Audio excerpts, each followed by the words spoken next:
Create చేశారు WhatsApp group.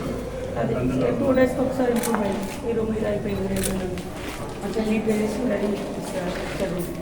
అలా కొద్దిగా పెట్టినట్టు వాళ్ళు కూడా ఇది అయిపోతుందా అనే డౌట్స్ డాక్టర్లు అనేది తెలుసుకోవాలి.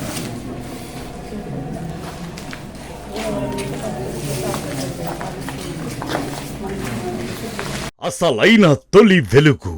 ఫాలో వాట్సాప్ @తొలి వెలుగు official.